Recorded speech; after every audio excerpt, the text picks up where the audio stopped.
Hey YouTube, been a while since I posted a video, but I wanted to show off this meme project. I've been working on this for the last couple months on and off. With work being so busy, this is the first piece of real content and project that I've had to demonstrate and show off. So let's just dive into it. You might be asking yourself, why is there a consumer unit sitting on the bench? For those of you outside of the UK, this is also known as a circuit breaker panel. Why is there a consumer unit with a USB port and a power switch and a power cable leading into it, when typically these are mounted to the wall and have your 220 mains coming in, branching out to all your ring circuits if you're in the UK, or your branch circuits if you're in North America and don't wire things correctly? Well, the answer to that is it's a meme project. This started as a joke in regards to the Among Us, the Switch minigame, where you're toggling switches to turn the lights back on, but some of them keep flipping back off. Well, power this up, let the microcontroller boot up. No hands.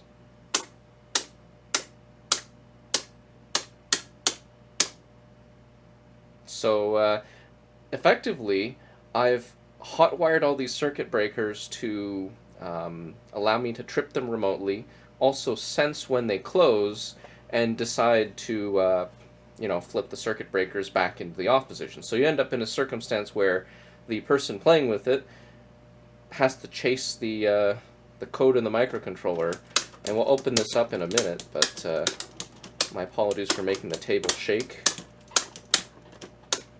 Try and stabilize that. There's no way I can keep up to it.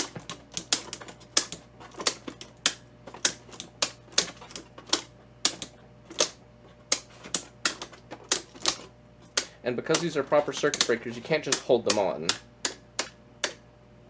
Right? They actually trip, and you can't hold them on, which is a safety feature because far too many times before that design came about, someone would just tape the switch in the on position, causing this overloaded circuit to start a fire. So, how does this actually work under the hood? Let's just dive into this. I'm not even going to edit this video, I'm just going to talk through it. This is the first video in a long time. So I took a cheap consumer unit off of AliExpress, along with a bunch of cheap $3 circuit breakers, again from AliExpress, and I crammed it into this monstrosity of a project. So what do we have? I guess let's power off and prop this up with something so that the camera can see. Or you know what? Maybe I will just ever so slightly edit it and move the camera up. Alright, so I've got the lid off and we're looking inside the top of this game, this meme project, the useless circuit breaker box, really. And I'll explain how it's built, and then I'll explain how it's supposed to work. In terms of how it's built, you've got an Arduino Mega off to the side with a USB extension cable that just goes to this bulkhead mount connector, just so we can connect to it, service the microcontroller without having to take the lid on and off. You've got some bus bars super glued down to the back of the case, along with one of the original bus bars for grounding that came with the unit. You've got the breakers themselves, you've got the relays that trip the breakers, and you've got a PCF 8574 I/O expander, or rather two of them just hidden in the back. Now admittedly, I haven't gone to great lengths to secure everything in place. Like, the Arduino can move around, the relays are screwed down, these are glued in place, but there are a couple loose components, and honestly there's no chance of shorts. It's just I haven't really gone to the effort to secure this because I'm not throwing this out of the back of a plane. It's going to sit on the shelf and be a novelty for, house guests and visitors to play with. So that's kind of the overview of what is in this box. Now let's walk through, maybe clockwise, kind of all the different design considerations. I've got these two bus bars in the back for ground and 24 volt, and I've also got, sprinkled all throughout, lots of little Zener diodes. I've got a diode strapped to the back of each one of these circuit breakers, actually two of them on each one of those. I've got one on the 5 volt rail for this I/O expander. I've got another one strapped directly onto this Arduino through the in-circuit system programming port. There's a ground and a 5 volt there, so I just piggybacked one using a connector. And I've even got a lot of voltage stabilization add-ons here. This itself is a small buck converter to take 24 volts from this rail and provide 12 volts, which is on this rail over here. This came with the enclosure itself. But in and amongst this, I also have this package and one more hidden in the back somewhere back here. It's a little hard to get to, but you can kind of see this heat shrink assembly. These have a capacitor or multiple capacitors along with a just a standard silicon diode rectifier, just to provide additional pathways for back EMF to sort itself out in this box. And I'll get to why that's there a little bit later, but there are diodes all over the place necessary to make this thing work. Moving onwards, we've got the 12 volt rail, we've got the I/O expander itself in the little 3D printed channel. It's a little hard to get out of the enclosure, and again, nothing's really secured down that doesn't need to be, because this is still a work in progress. Hope I didn't just break that. I don't think I did. Yeah, so I've got a pair of I2C I/O expanders. Admittedly, I wasn't using an Arduino Mega at first. I was using just your regular Arduino when I started using these I/O expanders. Eventually, I had to go to the Arduino Mega for reasons I'll explain in a bit. So that's why I've got this I/O expander pair in here, rather than just using all the spare GPIO pins on the Arduino itself. Continuing in the clockwise direction, I've got an 8-channel and a 2-channel relay pack. They're all common to ground, and each of these relay channels, except for one that's unused, goes to each one of these circuit breakers. Now, the circuit breakers themselves are modified. They are not stock. Your normal North American circuit breaker comes as a device that clicks into a bus bar, and it connects to the bus bar either using a screw terminal or using kind of knife blade contacts with a spring-loaded receiver inside the breaker. European and China style consumer units or breaker panels use DIN rail breakers. There's a little DIN rail in the back. If you don't know what a DIN rail is, Google it. It's great. But either way, these breakers are modified in that the normal magnetic trip coil, this is one of them, you can see how big the wire is on this.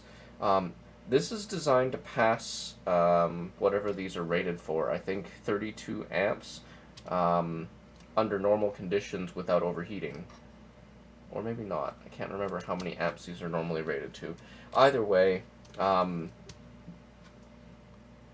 these only trip the solenoid inside the breaker at 4,000 amps. You can see the magnetic trip rating on all these breakers. Needless to say, I'm not getting 4,000 amps through one of these little barrel connectors. So, each of these is modified where I've rewound the solenoids with 34 gauge magnet wire, and with a quick pulse of 3 amps, I can actually trip each of these breakers inside. Because these are 2-pole, they have 2 contacts, one on the neutral side and one on the live side. On the live side, this coil lives. When you pass current through, it only passes through when this switch is in the up position. Once you pass enough current through, it trips the breaker and it actually opens up the circuit. So even if the relay gets stuck on, the switch turns itself off. It's kind of an extra safety feature to make sure that I don't short circuit effectively the power supply, because even though it's rated for 5 amps, I've found that if the relay gets stuck on and the coil itself isn't doesn't have enough windings to actually cause the mechanism to trip, you end up with the power supply going into brownout condition and everything just being a mess. Either way, on the neutral side of this breaker, you have just a regular switch contact. It's open when it's in the down position, it's closed in the up position. So you can imagine that when the relay triggers, It energizes a solenoid, causes the little arm to trip the mechanism, flipping this off, and the switch goes back to the open position. Continuing around all the way, we've got the Arduino Mega here. We've got this kind of little harness in the back of ribbon cable going to each one of the contacts here. These inputs are just using the internal pull-up resistors in the Arduino Mega.